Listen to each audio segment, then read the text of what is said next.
அப்ப 42 43 மகரம் கும்பத்துக்கு வந்துருச்சு. புரிஞ்சுக்கலாமா? கும்பத்துக்கு வந்துருச்சு. அப்ப கும்பத்துல சனி போட்டு ராகு போராட்டம் ஒரு சிம்மத்தில் இருக்கிறார். 18 மணி 36 முடிச்சுது. அடுத்து 36 ஒரு 1.5 சேர்த்துங்க. 43 கொண்டு வாங்க. எங்க வருவாரு? 36 அடுத்தது 7 வருஷம் கூட்டுங்க. 36 7 43. அப்ப 7 வருஷம் வரணும்னா 4 இடத்துக்கு 4 தனுசு வந்துட்டே ராகு. இந்த ராகு சனி குரு இறங்கி வந்துட்டாங்க. கரெக்டுங்களா? ரைட். இவங்கெல்லாம் வந்துட்டாங்க. இதுக்கு கேள்வி நம்ம போடுங்க. இந்த மாசக்கிழங்கள் எல்லாம் கணக்கு போட வேண்டாம்.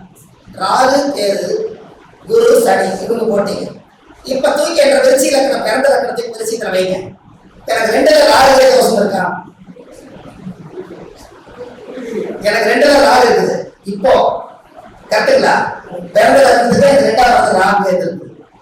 அதுக்கு அடுத்தது 4 சனி இருக்குது. 4ஆம் இடம் கும்பம்.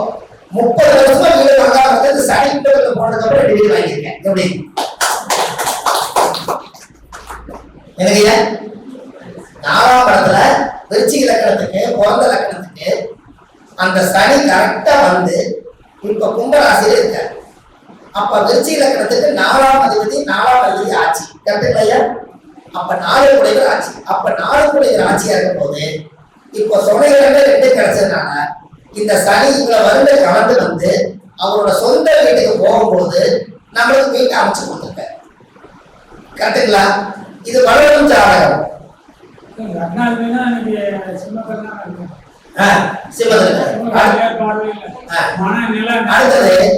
அடுத்த கூறிய சொன்னீங்க மீன ராசியில இருக்கக்கூடிய குரு விருச்சிக லக்னத்துக்கு 5 குடைகள் யார் வருவா? 5 குடைகள் எங்க வரும்? மீனா. அம்மா இதை கவனிங்க. மீனத்துல குரு விருச்சிக லக்னத்துக்கு 5ஆம் அதிபதி ஆட்சி. 13 வருஷத்துக்கு முன்னாடி 27 லட்சம் ரூபாய் போட்டு ராஜகோபுரம் கட்டி வச்சேன். கட்டி வச்சு கும்பாபிஷேகம் பண்ணி வச்சோம். 1 கோடி ரூபாய் வசூல் பண்ணி என்னுடைய 27 லட்சம் செலவு பண்ணி ராஜகோபுரம் கட்டி கோயில் கட்டி கும்பாபிஷேகம் பண்ண குலதெய்வ கோயில். அதுல ஒரு பிரச்சனையினால எல்லாரும் வெளியே வந்துட்டான். வர்ற ஆவணி மாசம் 6ஆம் தேதி அடுத்த நாள் செவ்வாய்க்கிழமை புதன்கிழமை அன்னைக்கு ராமேஸ்வரத்துல இருந்து பானலிங்கம் சாமி எடுத்துட்டு வந்து வச்சிருக்கிறோம். புதன்கிழமை அன்னைக்கு 7 மணிலிருந்து 7:15 அந்த சிலையை பிரதிஷ்டை பண்றாங்க குலதெய்வத்தை. அப்ப 5 குடைகள் ஆட்சியா இருக்குது. இப்ப குலதெய்வம் ஆட்சியா 5ஆம் அதிபதி முதல் குழந்தை 5ஆம் இடம்ங்கிறது இந்த அவரை உலகத்துக்கு பத்தி அறிமுகப்படுத்துற எல்லாமே வருதா? 5ஆம் இடம் குலதெய்வம். 5ஆம் இடம் தான் முதல் குழந்தை. 5ஆம் இடம் தான் பூர்வீகம். பூர்வீகத்துல கோயிலை வந்து வைக்கிறான். இப்ப வளரும் ஜாதகத்தை போட்டு பார்த்தா ஒரு இன்ட்டு கூட மாறாம இருக்கா? இப்ப நாம கரண்ட்ல திசாபதி பார்த்துக்கிறோம். ஆனா கரண்ட்ல உங்களுடைய ஜாதகத்தை நீங்க எவ்வளவு கடந்து வந்தீங்கன்னு செக் பண்ணுங்க. கரெக்டா இப்ப வருஷ கிழமை இந்த ஏரியாவில் இருக்குது எனக்கு இருக்கு இல்லைங்களா? அப்ப எனக்கு 2 ராகு இருக்குது. அப்ப 2ஆம் இடம் ராகு. ராகுங்கிறது விசக்கூடியது. இந்த வருஷம் நம்ம கெட்ட வாக்கு சொல்லக்கூடாது. சொன்னா பழிச்சிடும். பாகிஸ்தானத்துல போய் பாம்பு விச பாம்பு வந்துருக்குது, யாருக்கும் நம்ம சாவ கொடுக்கூடாது அப்படின்னு நாமளே பிக்ஸ் பண்ணி இப்படி ஜாதகத்தை நீங்க போட்டு பார்த்தா நம்மளை பத்தி நம்ம எவ்வளவு வேணா ஆராய்ச்சி சொல்றோம். என்னங்கம்மா? இப்படி யோசித்து நீங்க கவனிச்சு பார்த்துருக்கீங்களா? இந்த மாதிரி இப்ப 7 சனி நடக்குதுன்னு ஜாதகம் பார்க்க யாரு போனாலும் ஏதாவது ஒரு கழுத்தடி விழுந்தாருன்னா, நான் அன்னைக்கு சொல்லுங்க 7 சனி விழுந்துட்டீங்கன்னா அவன் 7 இடத்துல கழுத்தடிக்க பண்ணுவான். நான் அன்னைக்கே சொல்லணும்லங்க பார்த்து போங்கன்னு. எத்தனை நாளைக்கு பார்த்து போவீங்கன்னு எனக்கு நிதானமா கால் எடுத்து வச்சு எப்ப போறதுன்னு அப்ப முடியாது. அப்ப இவருக்கு பிறக்கும் போது இருக்கிற கிரகம் அது கரண்ட்ல வளர்ந்துறது பார்க்கும்போது அதுக்கு ஒரு உதாரணம் என்ன சொன்னா, நீங்க பொண்ணு பார்க்க போகும்போது அதுதான் ஆரம்பிச்சோம். எதுக்கு டாபிக் போயிடுச்சு. பொண்ணு பார்க்க போகும்போது ஒருத்தர் பேரை பார்த்து கொடுத்துருவீங்களாமா? ஒருத்தர் பார்க்கறது ஒருத்தர் கொடுத்துருவீங்க. டேட் ஆஃப் பர்த், டைம், பேர், ஊர் எல்லாமே கொடுத்துருவீங்க. பொண்ணு பார்க்கறது சரி. அப்ப பிறக்கும் போது ஒருத்தர் கொடுத்தீங்க. அப்ப பிறக்கும் போது நீங்க குழந்தையா இருந்திருக்கீங்க. இதுதான் ஒரிஜினல் குழந்தை, இதுதான் ஒரிஜினல் டேட் ஆஃப் பர்த். இந்த குழந்தைக்கு நீங்க பொறுத்து போட்டு கொடுங்க, இந்த குழந்தைக்கு அந்த கல்யாணம் பண்ணி நீங்க சொல்றீங்களா? சொல்ல மாட்டீங்க. இப்ப கரண்ட்ல இருக்கிற போட்டா தானே கொடுக்குறீங்க. அப்ப ஏன் நீங்க கரண்ட்ல இருக்கிறத பார்க்க மாட்டேங்குது கேட்கிறேன். என்னன்னா நீங்க இப்ப பொண்ணு எப்படி இருக்கு நான் பார்த்தப்ப நான் சரி சொல்லுவேன்னு சொல்றதுக்கு டேட் ஆஃப் பர்த் பார்த்தா சம்மதிச்சுக்கிறீங்க. குழந்தையா இருக்கிறது எப்படி இருந்தாலும் பரவாயில்ல நான் கட்டிக்கிறேன் ஒரிஜினல் சொல்லிட்டீங்கன்னு யோசிக்காம கட்டலாம்ல. அதே பொண்ணை பார்த்துட்டு கட்டிக்கிறீங்க. அப்ப இப்ப கரண்ட்ல அந்த பொண்ணு நான் குழந்தையில இருக்கும்போது இப்படி இருந்தது, இப்ப எப்படி இருக்கு எனக்கு தெரியணும்ல அப்படின்னு நீங்க நினைக்கும் போது உங்க ஜாதகத்துல இப்ப நீங்க எங்க இருக்கிறீங்கன்னு தெரிஞ்சுக்கலாம். ஐயா இது சரியான பாயிண்ட். இது எப்படி எடுக்க போறீங்கன்னு தெரியல. ஆனா புடிச்சிட்டீங்கன்னா இப்ப நம்ம நகர்ந்து போயிட்டு இருக்கிற இடத்த பிடிச்சா கரெக்டுங்களா? என்னை அறியாம இத்தனை வருஷம் பூர்வீக கூட போக முடியல, இப்ப போக வைக்குது. குலதெய்வத்தை செஞ்சு வச்சுட்டு பின்னாடி இருந்தோம், எத்தனையோ பிரச்சனை தாண்டி வந்தோம். இப்ப அந்த பிரச்சனையெல்லாம் உடைச்சு சாமி கூட போறோம்.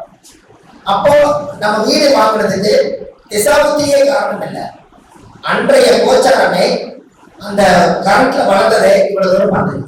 அப்போ ஒவ்வொருத்தரோட ஜாதகத்திலையும் எல்லா கிரகங்களும் பிறந்ததுல இருந்து அப்படி நகர்ந்து ஒரு இடத்துல இருக்குது. இந்த இடத்துல பாருங்க சொல்றேன்.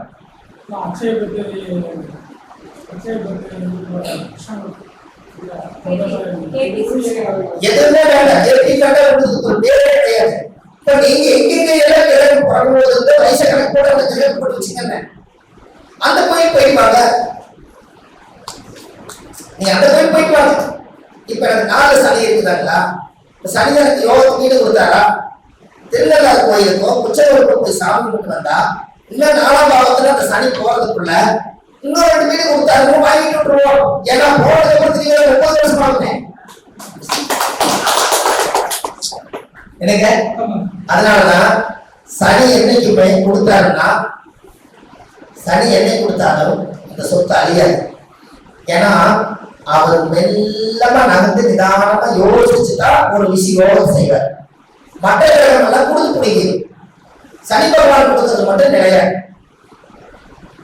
அப்போ நீங்க இப்படி வரதுல இப்ப கரண்ட்ல எந்தெந்த கிரகம் இருக்குதோ அந்த கோயில் போயிட்டு வந்தா அந்த நேரோட கிரகம் ஆக்டிவேட் பண்ணும் போது நம்ம உடலுக்கும் அந்த பவர் கிடைக்கும். அது மூலியமாக நம்ம வளரலாம்னு சொல்லுவோம். அப்ப இதெல்லாம் நம்ம தெரிஞ்சுக்கிறது நல்லதா சொல்லுங்க. கரெக்ட் இல்லையா? எப்பவுமே நீங்க காலையில தெரிச்சு நான் அடிக்கடி ஒரு மீட்டிங்ல சொல்லுவேன், இன்றைக்கு ஜோதிடம் பார்க்க வருபவர்கள் இந்த ராசி, இந்த நட்சத்திரம், இந்த லக்னம் உள்ளவர்கள் தான் இன்றைக்கு வருவார்கள். இப்படிக்கு உங்க பேர் போட்டுச்சு, தேவை பேர் போட்டுச்சு. எனக்கு இன்னைக்கு பேர் போட்டு வைக்கங்க. அவர் அப்படியே மற்ற பையன் வருவார் வந்து பார்ப்பாரு, இன்னும் 8 நட்சத்திரமே இருக்குதுப்பாரு. ஆஹா இங்க ஏதோ வேற விஷயம் பண்ணுறதுன்னு கேட்டேன் அப்படின்னு நினைச்சிட்டு பார்த்துருப்பாரு. சரி பார்க்கலான்னு நீங்க பார்ப்பீங்க. எதுக்காக சொல்றேன்னா, இன்னைக்கு உத்தர நட்சத்திரத்துல நீங்க பிறந்த இன்னைக்கு கரெக்ட்ல ஓடுதுன்னா யார் உத்தர நட்சத்திரக்காரர் இருக்கிறாங்களோ அவங்களுக்கு தன்னை பத்தி யோசிக்கிற எண்ணம் வரும் அன்னைக்கு மட்டும். மற்ற நேரம் மற்றவங்களுக்காக ஓடுவாங்க. அன்னைக்கு மட்டும் நாம சோசிக்கிற போகணும், நம்மளுக்கு என்ன வேணும்னு தெரிஞ்சுக்கணும், நம்ம உடம்பை பாதுகாப்பணும் அப்படிங்கிற எண்ணம் பிரபஞ்ச தோண்டி விடும். அப்போ உத்தர நட்சத்திரக்காரர் ஜோசி பார்க்கறதுக்கு பஞ்சாங்கத்துக்கு பயத்துக்கு வந்தார். அப்ப அந்த உத்தர நட்சத்திரத்துக்கு கூட திரிகோண நட்சத்திரம் எடுங்க. கார்த்திகை, உத்தரம், உத்திரா, இந்த 3 நட்சத்திரமே இருக்குதுல்ல, அந்த 3 நட்சத்திரத்தை எழுதி போட்டு அப்புறம் அந்த நட்சத்திரம் முடியறது மத்தியானம் கூட முடியும் இல்லையா? அதுல உத்தரத்துக்கு அடுத்தது என்ன நட்சத்திரம்? அப்ப திருவோணம், அஸ்தம், ரோகிணி, இது எழுதி போடுங்க. இதுக்குரிய ராசி லக்னம் எல்லாம் இருக்குமல்ல, அதை எழுதி போடுங்க. இதையை தாண்டி வரமாட்டாரு, இது போல அவர் இருப்பாரு. வந்தவே அசத்திடலாம். எப்படி இப்ப உங்களுக்கு புரிஞ்சிருச்சுன்னு நினைக்கிறேன். அம்மா இப்ப புரிஞ்சிருச்சுங்களா? அப்போ இன்னைக்கு டேட் போட்டு எழுதிட்டீங்கன்னா இது எப்பவோ எழுதி வச்சதை காமிச்சாருன்னு சொல்ல மாட்டாங்க. டேட் வேலையை போட்டு வச்சுக்கிறார். நாம இன்னைக்கு பஞ்சாயத்துக்கு வரணும்னு இவங்களுக்கு எப்படி தெரியும்? அப்ப கொஞ்சம் விவரமான நட்சத்தை வந்துக்கிறோம், அங்கேயே கலந்து முடிச்சிருவாங்க. இதை செய்யுங்கன்னு சொல்றேன். ஒரு 4 தடவை 5 தடவை சக்சஸ் ஆயிட்டீங்கன்னா, சக்சஸ் பண்ணிட்டீங்கன்னா, அடுத்தது அங்க எழுதி போடுங்க. அவங்க வந்தவங்க நீங்க என்ன கேள்வி, இந்த கேள்விதான் கேட்க வந்தீங்க அப்படின்னு நீங்க சொல்ற அளவுக்கு நீங்க டெபாசிட். நீங்க என்ன கேள்விதான் கேட்க வந்தீங்க எப்படி சொல்லுவீங்க? அம்மா சொல்லுங்க. சந்தர்ப்பம் அந்த நேரத்துல ராசி வச்சு கோரா வச்சு சொல்றீங்க. ஐயா அந்த நேரத்துல வச்சு வாச்சார் சந்தர்ப்பம் எங்க இருக்கறாரோ அந்த வீடு சம்பந்தப்பட்ட கேள்வி கட்டாயம் கேட்கணும். என்னுடைய அனுபவம் உங்களுக்கு இப்போ ஒரு உதாரணத்துக்கு சிம்மராசியில் பிறந்திருக்கிறாருன்னா இன்னைக்கு வந்து கன்னி ராசியில சந்திரன் போறாருன்னா கட்டாயமா தனம் குடும்பம் வாக்கப்பட்ட கேள்வி கட்டாயம் உண்டு. சரி, கோச்சார சந்திரனுக்கு 1, 5, 9 ராசிகள் சம்பந்தமா கேள்வி இருக்கு. சரி பாருங்க, அந்த ஓர டைம் அந்த ஓர இத வச்சு அந்த சொல்லிருங்க. உங்களுக்கு ஒரு எளிமையான ஒரு விஷயத்தை ரகசியத்தை சொல்லி கொடுக்குறேன். உங்க ஜாதகத்துல நீங்க கிளைண்ட், நான் வந்து ஜோசியர் அப்படி வச்சு நீங்க எனக்கு ஜாதகத்தை கொடுக்குறீங்க, நான் உங்களுக்கு கணிச்சு என்ன கேள்வின்னு எழுதுறேன். இன்னைக்கு உத்தர நட்சத்திரமா, அப்ப இன்னைக்கு கன்னிராசியில இருக்கும், கரெக்டுங்களா? உங்க ஜாதகத்துல எந்தெந்த கிரகம் எல்லாம் கன்னிராசி பார்க்குதோ அந்த கேள்வி கேட்கறத ஜோசி பார்க்கலாம். இப்ப உங்களுக்கு புரியுதா? இன்னைக்கு சந்திரனுக்கு மன ஓட்டம், மனசு இருக்கிற கேள்வி ஜோசி கிட்ட கேட்கணுங்கிற மன ஓட்டம் வேகமா இருக்கு. அப்ப இன்னைக்கு கண்ணியில இருக்குது. இப்போ உங்க ஜாதகத்துல குரு நீளத்துல இருக்குன்னு வச்சுக்கோங்க, நேரம் எங்க பார்க்கும்? அப்ப குழந்தை பத்தி கேள்விங்களான்னு கேளுங்க, அதுக்குதான் வந்துக்கிறாங்க. உங்க குழந்தை ஜாதகத்தை கோச்சார சந்திரனை எந்த கிரகம் பார்க்குதோ அந்த கேள்விதான் அவங்க கேட்பாங்க. இத ஜாதகத்தை பார்த்தீங்க 3 கிரகம் பார்க்குதா, குருவை பத்தி ஒரு கேள்வி, குழந்தை பற்றி கேட்பாங்க. அடுத்தது சனி பார்க்குது, சனி தொழிலை பத்தி ஒரு கேள்வி. அதுக்கு புதன் பார்க்குது, படிப்பு என்ன படிப்பு படிக்கணும். 3 கேள்வி இப்படி திருப்பி வச்சிருங்க. ஐயா நீங்க மத்த நேரம் இந்த ஜாதகத்துல இந்த கேள்வி கேட்க மாட்டீங்களான்னு கேளுங்க. இதுக்கு மட்டும் தான் வந்தேன்பா, போதுமல்ல?